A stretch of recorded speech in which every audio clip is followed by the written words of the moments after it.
नमस्कार, खबरिया टॉप में आप सभी का स्वागत है। मैं कुमार रवि, राजधानी लखनऊ के हजरतगंज हृदय स्थली परिवर्तन चौक चौराहे से। इस चौराहे को इसीलिए हमने चुना, ये मामला है गाड़ियों का है, सड़क का है और साथ ही इससे संबंधित विभाग का है जो इसको पूरी तरीके से रेगुलेट करता है। जी हाँ, बात यहाँ पर हो रही है परिवहन विभाग, ट्रांसपोर्ट डिपार्टमेंट, जो तरीके से मोटर व्हीकल एक्ट से संचालित होता है। केंद्रीय सड़क परिवहन मंत्रालय द्वारा इसका पूरा मॉनिटरिंग होती है और साथ ही अलग अलग राज्यों में अलग अलग लेवल पर स्टेट एजेंसी इसको जो है फॉलो करती है। एक तरीके से देखा जाए तो गाड़ियों का आवागमन, गाड़ियों का टैक्स, सड़कों पर कैसे चलना है, क्या है, कैसे है, इन सब चीजों को देखता है। साथ ही रेवेन्यू कलेक्शन का भी विभाग है, तमाम जुर्माना राशि और तमाम चीजें होती हैं उसके जरिए। तो ये रेगुलेशन और रेवेन्यू जनरेट का ये दोनों विभाग है। फिलहाल परिवहन विभाग खबरिया टॉप के पास जो एक इनपुट मिला है, काफी दिनों बाद आपसे परिवहन विभाग की बात हो रही है, कि जो इनपुट मिला है कि अभी देखा जाए तो भारत पाकिस्तान में जो एक ड्रोन का एक वार चल रहा है, एक तरीके से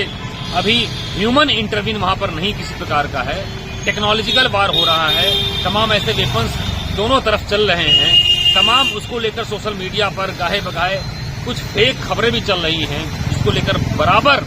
जो है लोग नजर गड़ाए हुए हैं। उसके बावजूद देश की सारी पार्टियां, देश के सारे लोग इस मुद्दे पर आकर एक साथ हैं कि नहीं, जो भी पाकिस्तान ने पहलगाम में जो नापाक हरकत की है उसके लिए इसको कभी भी माफ नहीं किया जाएगा और वो सरकार और सेना के साथ पूरी तरीके से खड़ी हुई है। यह बात हुई राजनीति की, सेना की और देश की आत्मरक्षा और राष्ट्रीय सुरक्षा की। देखा जाए तो परिवहन विभाग की इससे अछूता नजर नहीं आ रहा है। दरअसल खबरिया टॉप की टीम के पास विभागीय मुख्यालय के सूत्रों से मिले इनपुट के आधार पर यह जानकारी आई तो बड़ी हैरानी लगी। यहां के प्रदेश के एक आरटीओ अधिकारी ने अभी 1-2 दिन पहले एक मीटिंग ली और उस मीटिंग में वहां के संभाग के, वहां के जनपद के सारे ट्रांसपोर्टरों को बुलाया और उनके साथ यह चर्चा की कि देश में कभी भी युद्ध के हालात बन सकते हैं। तो ऐसे में ट्रांसपोर्टरों का यह जिम्मा है कि वह अपने गाड़ियों को बराबर, अपने ट्रकों को और जो भी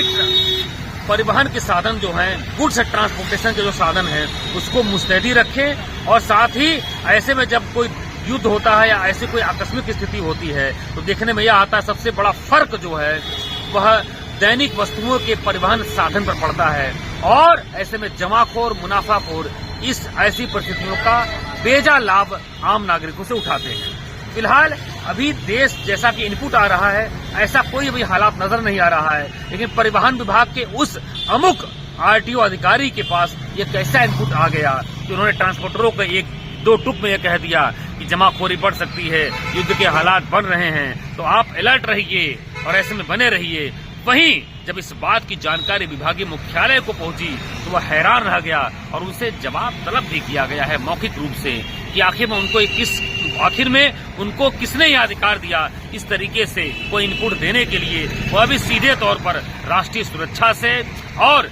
उसके जरिए जो उपजे हालात आगे संभावित बन सकते हैं उस पर किस तरीके से बोल दिया गया। फिलहाल बात में खत्म हुई, लेकिन कुल मिलाकर इस बात को लेकर अंदर जुबा परिवहन विभाग मुख्यालय से लेकर तमाम संभागों में अधिकारियों ने दबे जुबा यह बात कही, इस तरीके की बातें नहीं निकलनी चाहिए जिससे आम नागरिकों के बीच किसी प्रकार की नेशनल इंटेलिजेंस को लेकर, नेशनल सिक्योरिटी को लेकर या फिर भारत पाक के बीच जो एक असमय स्थिति जो बन गई है उस पर कोई टीका टिप्पणी बन पाए या कोई ऐसा भय का माहौल समाज में क्रिएट हो। फिलहाल परिवहन विभाग में एक और जो चीज हैरान करने वाली रही, अभी 2 दिन पहले कैबिनेट की मीटिंग में ट्रांसफर पॉलिसी को लागू कर दिया गया और उसकी तिथि को निर्धारित कर दिया गया कि 15 मई से 15 जून तक ट्रांसफर पॉलिसी को लागू किया जाएगा, उसका क्रियान्वयन होगा और उसके आधार पर अधिकारियों के, कर्मचारियों के तबादले होंगे। लेकिन यह कैबिनेट मीटिंग से यह तारीख का ऐलान होना ही था, उसी दिन देर रात से ही परिवहन विभाग में अचानक लोगों के अतिरिक्त प्रभार देने का खेल शुरू हो गया। शासन स्तर पर ऐसे तमाम ARTOs हैं विभाग के तमाम अलग अलग संभागों में, अलग अलग जनपदों में, जिनके पास प्रवर्तन था उन्हें प्रशासन का अतिरिक्त प्रभार दे दिया गया, जिनके पास प्रशासन था उन्हें प्रवर्तन दे दिया गया। अब यह बात लोगों के गले नहीं उतर रही है कि जब योगी सरकार ने कैबिनेट मीटिंग में बाकायदा इस बात की ताकीद दे दी कि 15 मई से 15 जून तक ट्रांसफर पॉलिसी को लागू किया जाएगा और उसके मातहत ही विभागीय अधिकारियों और कर्मचारियों का तबादला किया जाएगा, तो ऐसे में किस स्थिति को आकलन करते हुए या कौन सी ऐसी इमरजेंसी स्थिति आ गई थी कि परिवहन विभाग या उससे संबंधित शासन को और परिवहन मंत्री को इस जो अटके हुए जो अतिरिक्त प्रभार के जो एक आदेश थे उसको जारी करना पड़ गया, क्योंकि अंदर जुबान खबरिया टॉप के टीम से विभागीय अधिकारियों ने खुद बात की, कुछ दिन बाद ही ट्रांसफर पॉलिसी लागू होनी थी, तो ऐसे में इस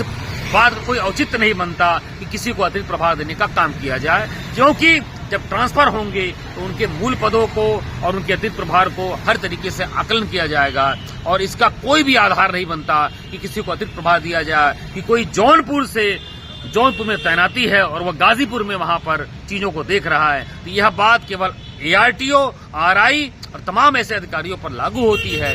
और यह बात वाकई अन्य विभागों के लिए हैरान करने वाली है कि इस तरीके से ट्रांसफर पॉलिसी योगी सरकार की जो पॉलिसी रही उसको सीधे तौर पर ये अतिरिक्त प्रभार के खेल ने चुनौती देने का काम किया है, जबकि ट्रांसफर पॉलिसी अगर देखा जाए योगी सरकार तकरीबन 7-8 साल गुजार चुकी है और विभागीय तबादले में उनका सीधे तौर पर यह कहना है कि किसी प्रकार का कोई करप्शन नहीं होना चाहिए। स्वयं परिवहन मंत्री इसको लेकर ताकीद दे चुके हैं कि हर तरीके से 14 जून यानी 15 जून की आधी रात तक सारा जो तबादला है, जो निर्धारित तबादला है, वह नियम के तहत होना चाहिए। लेकिन यह अतिरिक्त प्रभार का जो खेल हुआ है ये लोगों के समझ से परे है और तमाम विभागीय अधिकारियों के और कर्मचारियों के गले यह बातें नहीं उतर रही हैं। अब देखने वाली बात है कि 15 मई से जब विभागीय तबादलाओं का दौर शुरू होगा तो अतिरिक्त प्रभार और उसके साथ साथ जो मंडल में और जो जिलों में अपनी समय सीमा पूरी कर चुके हैं, किस तरीके से विभागीय प्रशासन और परिवहन विभाग से संबंधित शासन